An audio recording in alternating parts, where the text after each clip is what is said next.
पलासी का युद्ध क्यों हुआ था, बक्सर का युद्ध क्यों हुआ था, किनके बीच हुआ था, मूल कारण पलासी के युद्ध का क्या था। चलिए ये देखते हैं आज पलासी के युद्ध के बारे में। पलासी का युद्ध हुआ था 23 तारीख 6 महीना 1757 में। और पलासी का युद्ध का नाम पलासी क्यों पड़ा, सबसे पहले तो यही बात है कि क्या कि उसका नाम पलासी युद्ध, हम उसको कहते क्यों हैं। मुर्शिदाबाद में एक पलासी नामक गांव है, उसी गांव में ये युद्ध हुआ था। इसी को हम उसी दिन से नाम हो गया कि ये पलासी का युद्ध था। बक्सर का युद्ध को बक्सर का युद्ध क्यों कहते हैं, क्योंकि वो बक्सर में हुआ था, बिहार के बक्सर में हुआ था, इसलिए उसको बक्सर का युद्ध कहते हैं। तब पलासी का युद्ध किसके किसके बीच हुआ था, अंग्रेज़ों के बीच हुआ था और बंगाल के नवाबों के बीच हुआ था। जब भारत में अंग्रेज़ व्यापार करने के लिए आए तो क्या कर रहे थे कि बिना टैक्स दिए व्यापार करना चाहते थे, बिना टैक्स दिए व्यापार करना चाहते थे। तो बंगाल के नवाबों को ये चीज़ पसंद, बंगाल के एक नवाब थे सिराजुद्दौला को ये बात पसंद नहीं आई।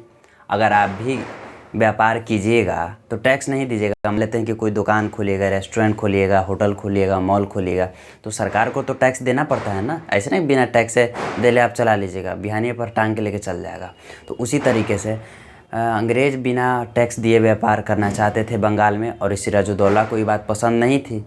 तो सिराजुद्दौला कहा कि ऐसे ना हो, तो टैक्स तो देना पड़ेगा। तो मेन एगो ही कारण हो गया। अब बात था कि अंग्रेज़ी व्यापारी तो भारत में आ गए थे व्यापार करने के लिए। अब सिराजुद्दौला के भी व्यापारी थे, भारत के भी पहले से ही व्यापारी मौजूद थे। तो सिराजुद्दौला के जो व्यापारी थे, नवाब के जो व्यापारी थे, वो अंग्रेज़ों से, व्यापारी मतलब क्या, जिसको जिधर प्रॉफिट उसको मिलेगा ना उधर वो चल जाएगा, चाहे तुम हमारा दुश्मन काहे ना हो, कुछ भी काहे ना हो, उसको व्यापारी को प्रॉफिट से मतलब है। तो जो सिराजुद्दौला के जो व्यापारी थे वो सिराजुद्दौला को छोड़ के अंग्रेज़ों में मिल गए कि हम इससे के साथ व्यापार नहीं करेंगे, इसको हराना चाहते थे, इसको गद्दी से हटाना चाहते थे, और अंग्रेज़ों के साथ व्यापार करने लगे खुलेआम सरेआम और उनके साथ मिलके।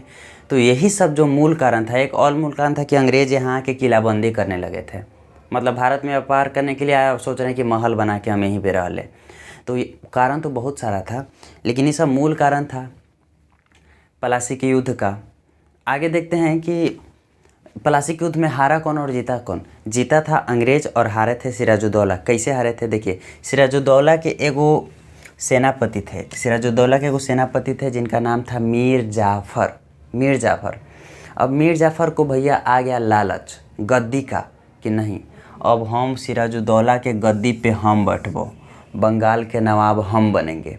और ये बात अंग्रेज़ समझ चुके थे कि मीर जाफ़र सेनापति है, इसको गद्दी चाहिए। तो अंग्रेज़ का किए ना, मीर जाफ़र अंग्रेज़ से मिल गया, मीर जाफ़र अंग्रेज़ से मिल चुका था। और मिल के इसी वजह से क्या हुआ कि सिराजुद्दौला के साथ जब युद्ध हुआ तो सिराजुद्दौला बेचारा हार गया। किसके कारण, मीर जाफ़र के कारण। ये हरवा दिया, क्योंकि ये हारेगा तो ये गद्दी पे बैठ जाएगा। और सेम वही बात हुआ, अंग्रेज़ ने क्या किया कि सिराजुद्दौला को हराकर मीर जाफ़र को बंगाल का नवाब घोषित कर दिया, उसको बंगाल के गद्दी पर इसको बैठा दिया गया। अब उसके बाद क्या हुआ कि मीर जाफ़र के कारण बंगाल का अत्यधिक शोषण होने लगा, क्योंकि अंग्रेज़ खुद मीर जाफ़र को बैठाया था, कहा कि तुम गद्दी पे बैठो और हम अपना तरीक़ा से शोषण करेंगे बंगाल का। लेकिन मीर जाफ़र बेचारा आ गया फॉर्म में एकदम, हम बंगाल के नवाब हैं। ये भूल गया था कि अंग्रेज़े बैठाया था हमको। अब मीर जाफ़र का हम बंगाल के नवाब हैं, तुम कैसे शोषण कर लेगा। तब ये आवाज़ उठाया मीर जाफ़र। तो अंग्रेज़ कहा कि अच्छा रुक। तो मीर जाफ़र के क्या हुआ ना कि अंग्रेज़ समझ चुका था कि मीर जाफ़र इसको भी हटाओ, दूसरा को लाओ। तो मीर जाफ़र के एगो दामाद हैं जिनका नाम है मीर कासिम। वो कहा कि खोजो तो इसका दामाद है, अब इसके दामाद को गद्दी पर बैठाओ। तो मीर जाफ़र को क्या किया ना कि फिर से गद्दी से हटा दिया। किस हैं, 1760 में। 1760 में क्या हुआ कि मीर जाफ़र को गद्दी से हटा दिया गया और उसके दामाद मीर कासिम को बंगाल के गद्दी पे बैठा दिया गया। मीर कासिम को जब इसके दामाद मीर कासिम को जब बंगाल के नवाब बना दिया गया, उसके गद्दी पर बैठा दिया गया, तो मीर कासिम बेचारा निकला एकदम बढ़िया आदमी। अरे हमको तो गद्दी पर बैठा दिया। वो प्रजा का भला चाहता था, मीर कासिम प्रजा का भला चाहता था। और ये ये बात अंग्रेज़ों को भनक लग गई थी। तो फिर क्या हुआ कि मीर कासिम तनी मनी दिमाग बुद्धि चलाया और वो कहा कि अपना हम राजधानी चेंज कर देते हैं, ना राजधानी यहाँ रहेगा और ना तुम यहाँ का शोषण करोगे। जैसे कि तो उसने मुर्शिदाबाद से मुंगेर राजधानी स्थानांतरित कर लिया।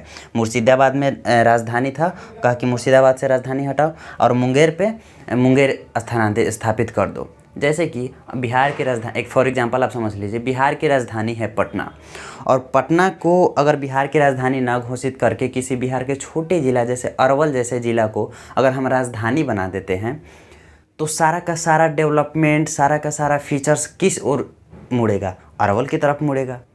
भले ही पटना डेवलपमेंट में आगे है, लेकिन जब अरवल हो जाएगा तो क्या हो जाएगा? पटना पर किसी का ध्यान नहीं रहेगा, सीधा ध्यान कहाँ जाएगा? जहाँ के कैपिटल हो, राजधानी हो, उस ओर सबका ध्यान चला जाएगा। और यही काम मीर कासिम यहाँ किया था कि मुर्शिदाबाद से हटाकर मुंगेर अपना राजधानी स्थानांतरित कर लिया था। लेकिन अब फिर क्या हुआ कि अंग्रेज़ तब पर भी नहीं मान रहे थे, शोषण कर रहे थे, वहाँ के लोगों को टैक्स वैक्स नहीं दे रहे थे। तो मीर कासिम ने दिमाग बुद्धि लगाया। तो ये तो बंगाल का नवाब पहले ही से था मीर कासिम, और बंगाल के नवाब अब क्या हुआ कि अवध के नवाब से हाथ मिलाया, दोस्ती मिलाया, हाथ मिलाया अवध के नवाब से। किस किस से? सिजाउद्दौला से और शाह आलम द्वितीय से और सिजाउद्दौला से मिल के कहा कि तुम दोनों साथ दो, अंग्रेज़ को मार भगाएंगे। और सिजाउद्दौला से और मीर कासिम से ये तीनों मिल के अंग्रेज़ों के साथ बक्सर में लड़ाई छेड़ दिया, युद्ध छिड़ गया, और उसी को कहते हैं बक्सर का युद्ध। इसीलिए हम पहले बोले थे कि न पलासी का युद्ध होता और न बक्सर का युद्ध भी होता। मतलब पलासी का युद्ध अगर नहीं होता तो बक्सर का भी युद्ध नहीं होता। तो आप समझ गए कि पलासी और बक्सर का युद्ध कैसे हुआ था। तो मीर कासिम सिजाउद्दौला से और शाह आलम द्वितीय से मिलकर बक्सर का युद्ध छिड़ गया। अब देखिए कि पलासी का जब युद्ध हो रहा था उस समय अंग्रेज़ों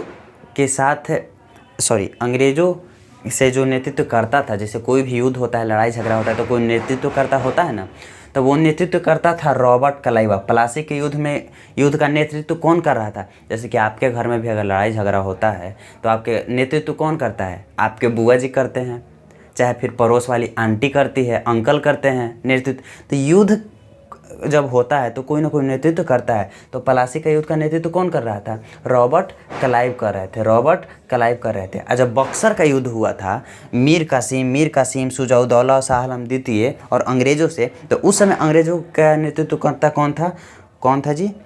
तो ये था हेक्टर मुनरो था। बक्सर के युद्ध का नेतृत्व करता कौन था? Hector Munro.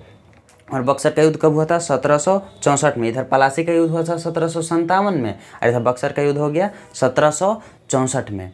अब क्या हुआ कि अब अंग्रेज़ ना बार बार हरा दे रहे थे। सिजाउद्दौला को भी हरा दिया, मीर जाफ़र को भी हरा दिया था। अब जब सिजाउद्दौला मीर जाफ़र को हरा दिया तो मीर कासिम है दामाद क्या कर लेगा? ठीक है, तो मीर कासिम सिजाउद्दौला और शाह आलम द्वितीय से मिल के लड़ाई का लड़ा, फिर भी हार गया। तीनों अवध के लोग मिल के लड़े थे, फिर भी हार गए। तब क्या हुआ कि अंग्रेज़ों ने फिर दिमाग लगाया और फिर मीर कासिम को हटा के अब फिर से मीर जाफ़र को कहा कि बंगाल के अब नवाब तुम ही बनो। मतलब यहाँ ससुर दामाद लोग खेल रहा है।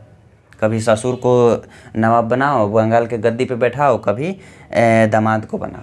तो फिर से क्या हुआ कि मीर कासिम सिजाउद्दौला और शाह आलम द्वितीय जब हार चुके थे तो फिर से मीर जाफ़र को बंगाल का क्या बना दिया? नवाब बना दिया गया था।